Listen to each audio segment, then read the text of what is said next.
So I was at Vancouver International Film Festival and I saw some movies. Let's talk about them. One of the films I saw was the new Dardenne brothers film, Tori and Lokita. Jean-Pierre and Luc Dardenne have made a lot of movies and I've enjoyed most that I've seen. Overall, they seem to have a very consistent style and tone, so if you're a fan of their other films, you'll likely enjoy this one. This is a film about friendship, and it's also about exploitation of migrants. It has lovable characters, and it's also very cute and endearing, but at the center of this story is a kind of stressful, somewhat depressing drama. The characters are placed in very heartbreaking situations, and it gets very emotional. My biggest criticism of this film is that many parts of it feel underacted, and this is mostly from the youngest actor, so I guess it's best that it wasn't overacted. In my mind, I can imagine that he's neuroatypical and just not reacting in the way that a normal child would, but at the same time, it does kind of feel like I'm making excuses. Either way, it doesn't ruin the film, but it did make some parts feel a little silly when they shouldn't have been. Overall, this had a great concept and story, and although some parts did feel melodramatic, the heart of this film, along with its strong characters, helped to make this film something I really enjoyed. So yeah, check this one out if you want, and I would also recommend checking out some other Dardenne brothers films. There's a bunch I haven't seen, but from the ones I have, I really enjoyed The Kid with the Bike and 2 Days, 1 Night. As for this film, I'm giving it a 7 out of 10. It's closer to a 6 than an 8. Another film I saw was Aftersun. Now this is a film that I had already seen at Toronto Film Festival, but I wanted to catch it again because I wasn't quite sure how I felt about it. And boy, did I ever get a lot more out of it on a second watch. Without spoiling anything, there's essentially more to the story than is immediately recognizable, and it is possible to infer this on a first watch, but it becomes very clear on a second. I really enjoy the choice to present the film this way. It brings a level of uniqueness and complexity to it that I admire. This film has very naturalistic performances. Paul Mescal does a really fantastic job playing the father character, and the child performance from Frankie Corio is also pretty great. Her performance and character actually felt really believable, and this is no doubt helped by Charlotte Wells' writing and directing. This is a very well put together film, and there is a clear intent in how the characters are used. This film also has really great music and sound design choices. The way that they're used really helps to bring out the emotion in this film. The way that this film is shot is also very interesting. There's a lot of really great shots conceptually. There's also a noticeable emphasis on reflections. But there's one thing about the cinematography in this film that I'm still a bit undecided on. The way that shots are framed in this film feels a bit too close. Like 90% of the shots in this movie feel like they're a cropped version of a cropped movie of another film. Part of me feels as though this could potentially tie into the themes of home recorded video camera stuff, but another part of me wonders if this is just her style. So I guess we'll just have to wait until she releases her next feature to really know the answer to that one. Either way, just a personal preference, it feels like parts of the shots are missing to me, I don't know. Even on a second watch, this is not exactly a fast-paced film. It is very much a female perspective, slow character movie, and there isn't that much that explicitly happens outside of what you're supposed to be interpreting later. It's a bit difficult to describe, but I enjoyed it and I would recommend it. So if this seems interesting to you, then check it out. And I'm giving this one a 7 out of 10. It's probably closer to an 8 than a 6. Since I just talked about my second watch of Aftersun, I'll quickly mention some other films that I watched for a second time at this festival. Klondike was an excellent film that I had previously watched at Sundance Film Festival. On this viewing, I changed my rating from a 9 to an 8. Still a great movie, and if you want to hear my detailed thoughts on it, then check out my Sundance video. I also rewatched The Whale and The Banshees of Inisherin. The ratings didn't change for those films. I gave The Whale an 8, and I gave Banshees a 9. To hear my detailed thoughts on those, then check out my TIFF video. But yeah, definitely add these films to your lists because they were great. Do it!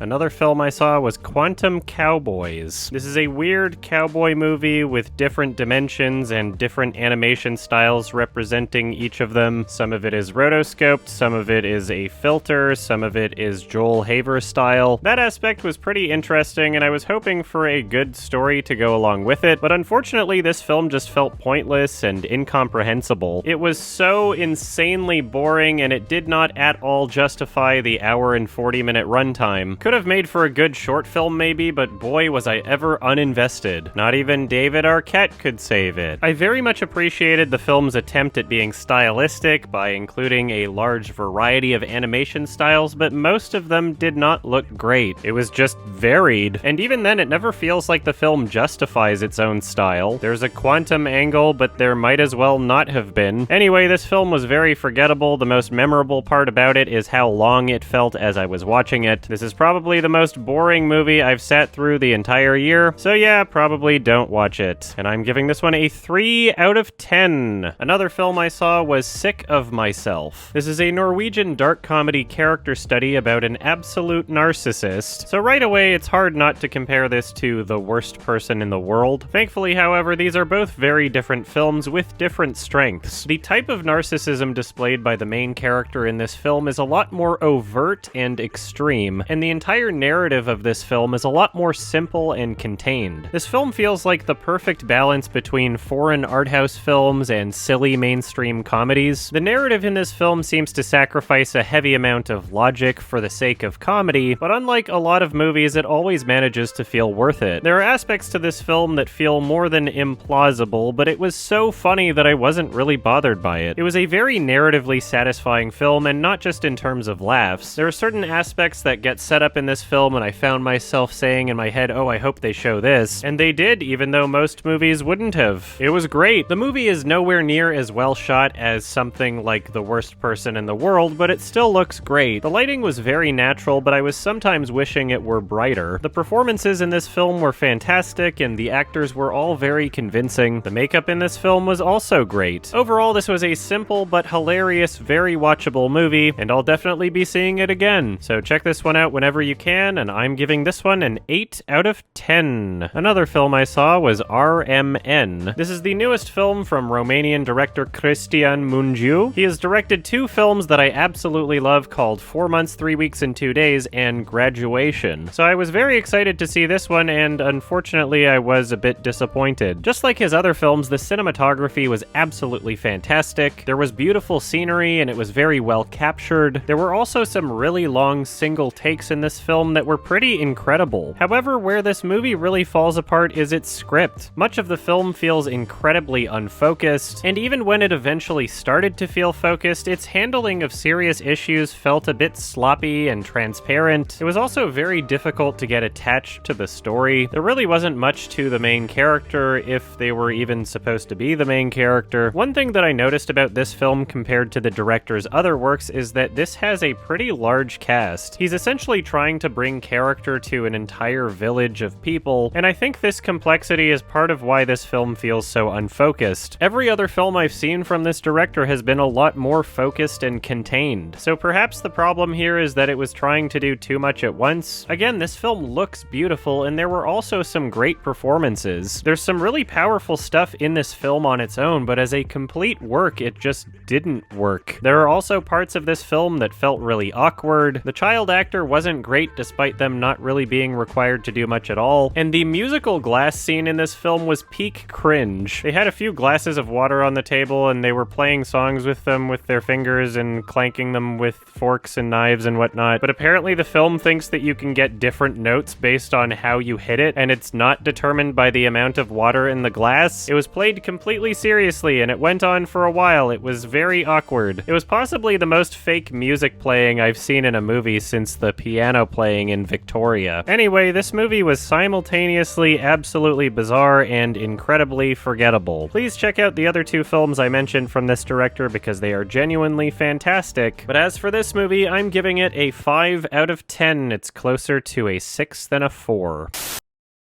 Another film I saw was Broker by Hirokatsu Koreeda. This is the same director as Like Father, Like Son and Shoplifters, except rather than being shot with Japanese actors, he decided to film this one in Korea. This isn't the first time he's directed a non-Japanese film. He also directed a film in French called The Truth, starring Juliette Binoche and Catherine Deneuve. Every film I've seen from this director is one that I've thoroughly enjoyed despite not being completely blown away. He has good concepts and writes good characters. Often Oftentimes his films have a light and sentimental tone and include cute children. This film is one of those examples, and like his others, the light tone doesn't prevent it from being serious. It still manages to be emotional, and it still manages to thoroughly explore characters and issues. It is a very well-made film, and it is largely inoffensive overall. There are a couple consistent aspects to his films that I'm not exactly huge on. Many of his films include solo piano or solo acoustic guitar in the soundtrack, and that's not inherently a bad thing, but oftentimes in his movies it kind of feels like hold music. It's the kind of music where you listen to it and you think, oh, that's nice, but there isn't really all that much more to it. And don't get me wrong, there are parts of the score that do feel successfully emotional to me, but there are just as many, if not more, parts where it feels weirdly sappy. It's not even necessarily poorly performed or poorly composed, it's just a tone that I'm not really into. It's too light and overly sentimental, it just does not agree with me. Another fairly consistent aspect to his films that's present in this one that I'm not a huge fan of is the framing. Much like Aftersun, many of the shots in his films feel cropped. Like, it's definitely capturing what it needs to tell the story, but again, just a personal preference, I wish I saw more. Aside from the general closeness though, the visuals do look great. There were scenes in this film that had genuinely fantastic use of lighting combined with sound design. There is a clear talent and intent with the look of his films, even if it doesn't always align with my preferences. Anyway, this was a very well-made film overall. It didn't blow me away, but there were a lot of great qualities that I really appreciated. I'll probably watch this one again at some point, who knows? So check it out if you want, and I'm giving this one a 7 out of 10. And the last film I saw from Vancouver International Film Festival was EO! I guess it's probably pronounced EO, I don't know. Anyway, this was a Polish film about a donkey, and there was very little dialogue, and it was told mostly through the donkey's perspective. This film won both the Soundtrack Award and the Jury Prize from Cannes Film Festival. And I do have to agree, I really loved the music. There was something so powerful and yet emotionally complex about it. It really added a huge amount to each scene that it was used in. The visuals in this film were also really striking. There are many shots with interesting use of focus and depth of field. The narrow aspect ratio also made it more visually interesting, and there was some really excellent use of both lighting and color, and combined with the music it made for some really engrossing sequences. There was not a bad performance in this film, although the characters and story could be a bit more interesting. As a narrative from beginning to end, it didn't really feel as though there was all that much purpose in the order of the scenes. The donkey's kind of just going from one place to another, and it all felt mostly interchangeable. The last 10 minutes of the movie, however, were not great. The ending is one of those things where I'm not even sure what they were trying to do dramatically. It felt so pointless and out of nowhere and unearned. It was a weird choice, and to be perfectly honest, it did bring down my opinion of the movie overall. There are lots of choices in this film that I really admire and respect, and the execution of these choices were mostly really great. It's just that the ending seemed like kind of a misfire. Still, this movie left enough of an impression on me where I do plan on seeing it again. I do recommend it overall, just expect that it's kind of weird, I guess. So check this one out if you want, and I'm giving this one a 6 out of 10. Thank you. Alright, that's everything for Vancouver Film Festival 2022. I know I said I would be watching Decision to Leave, but unfortunately it was conflicting with other things in my schedule, so I had to make the decision to leave it out of my Vancouver Film Festival 2022 plans. But don't worry, as it is getting a wide release very soon, and I'll have other ways to check it out. So sorry about that one. I tried, I goofed up, it didn't work, I'm sorry. Anyway, stay tuned for some more stuff. There's a